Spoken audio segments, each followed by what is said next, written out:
মনের দৈরথ যুদ্ধে তারানাথ ক্লান্ত হয়ে পড়েছেন।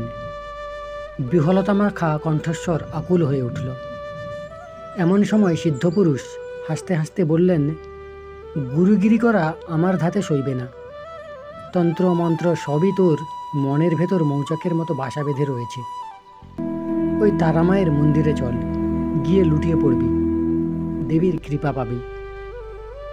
সন্ধ্যা আরতির পর প্রদীপমালায় তারামায়ের মন্দির ঝলমল করে। রাশি রাশি ফুলভারে দেবী ঢাকা পড়েন।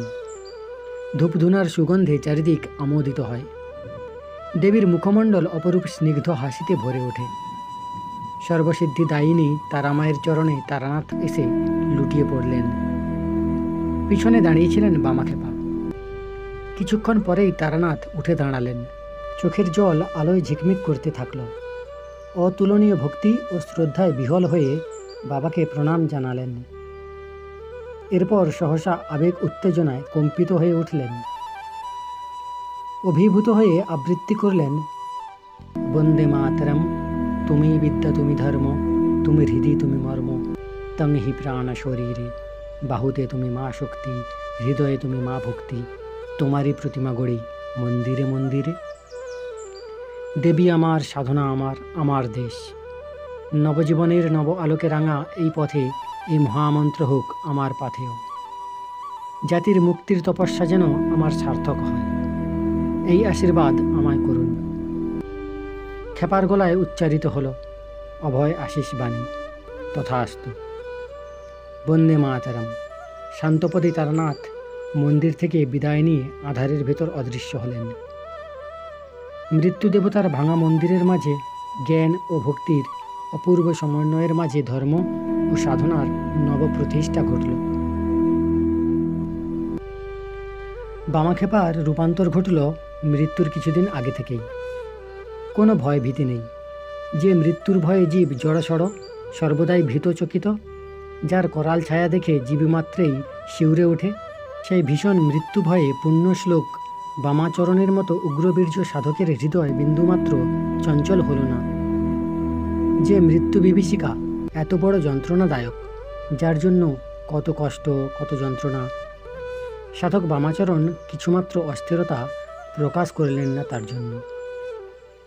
মৃত্যুর কিছুদিন আগে পর্যন্ত ঠিক স্বাভাবিকভাবেই অবস্থান করেছিলেন।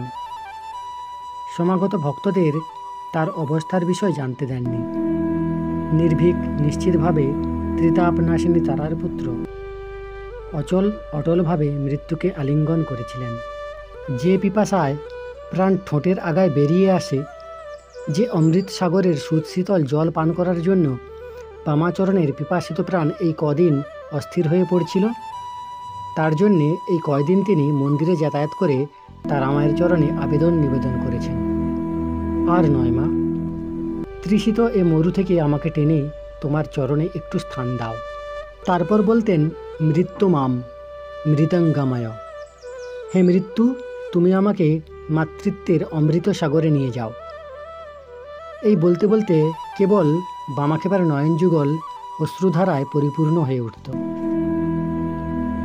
এসো মৃত্যুপতি, বামাচরণ প্রস্তুত হয়েছেন।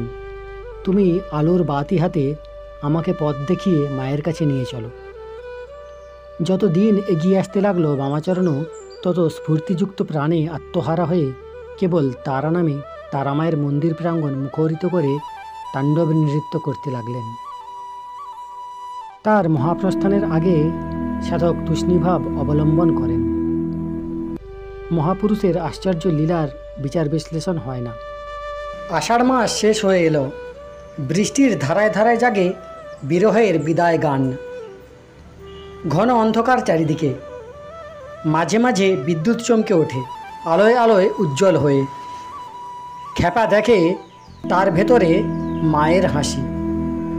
জলে ভেজা এলো চুল, তারামায়ের জলময়ী মূর্তি, স্থলময়ী জলময়ী নিরাকার শূন্যময়ী মা তারা। মায়ের রূপে খেপা অভিভূত হয়ে যান।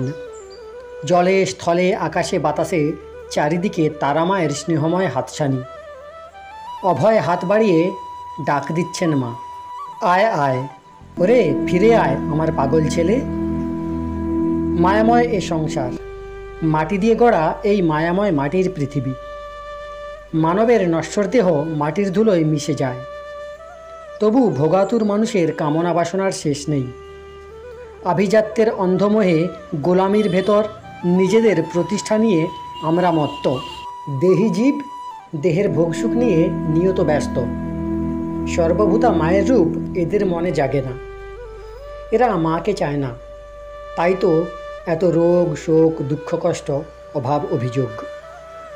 এরা যে জ্ঞান পাপী, সব বুঝেও বুঝতে চায় না, শুধু ফাঁকি দিয়ে কাজ সারতে চায়। নিজের মনে খেপা হেসে ওঠে কি এক হাসির মাতনে। দাঁড়া মা, পালাসনি পালাসনি মা, ছলনাময়ী ছলনা ছেড়ে দয়া করো। মুখ তুলে চাও মা, খিদের জ্বালায় মরা জাতটা দিনরাত আর্ত হয়ে চোখের জলে ভাসছে। এদের শক্তি দে মা, ভক্তি দে। হৃদয়ে হৃদয়ে মুক্তির রক্ত শতদল ফুটুক আনন্দের হাসি গানে। মৃতপ্রায় সৃষ্টি আবার বেঁচে উঠুক। শ্মশানের প্রান্ত থেকে ভেসে আসে মধুর মধুর সুর তরঙ্গ। আর কেন মা এত লুকোচুরি? কোলের ছেলে কোলে তুলে নিয়ে মা। ফুঁপিয়ে ওঠা অশ্রুর আবেগে বামা খেপা বিহল হয়ে পড়েন। অচেতনার মাঝে খেপার ভক্তি উচ্ছল মুখরিত হয়ে ওঠে। মৃত্য মা মৃতঙ্গময়, ভাবের আকাশে ঘন ঘন সমাধি। চেতনা হলে শান্তকণ্ঠে বামাখেপা বলেন, আর কেন তোরা আমায় ধরে রাখার চেষ্টা করছিস? আমি আমার মায়ের কোলে ফিরে যাচ্ছি। খেপার শেষ বয়সের সাথী নগেন পাণ্ডা ও কয়েকজন অন্তরঙ্গ দিনরাত কয়েকদিন যাবৎ সঙ্গী হয়ে বাবার অক্লান্ত সেবা শুশ্রূষা করছেন। সকলেই বুঝতে পারছেন খেপার তিরোধানের আর দেরি নেই। কদিন হলো বাবার শরীর একেবারে ভেঙে পড়েছে। খাওয়া দাওয়া বন্ধ হয়ে উপবাস চলছে। শান্ত সৌম্য ধ্যান সমাহিত ভাব। 1300 সালের 3রা শ্রাবণ বুধবার বিকেল থেকেই বামাখেপার শরীরের অবস্থার দ্রুত অবনতি হয়। রাত্রে সমাধিভঙ্গে খেপা হঠাৎ প্রসন্ন হয়ে উঠলেন। তারপর আবার সমাধিমগ্ন সিদ্ধপুরুষ নির্বাক, নিশ্চল, নিস্পন্দ। সমাধি আর ভাঙল না, সব শেষ। চলে গেলেন পরম পুরুষ, রেখে গেলেন অনির্বাণ ভক্তি প্রদীপ। প্রণাম জানাই সমস্ত মানবাত্মাকে। আজকের পর্বের সঙ্গে সঙ্গেই শেষ হলো বামাখেপার সংক্ষিপ্ত জীবনী।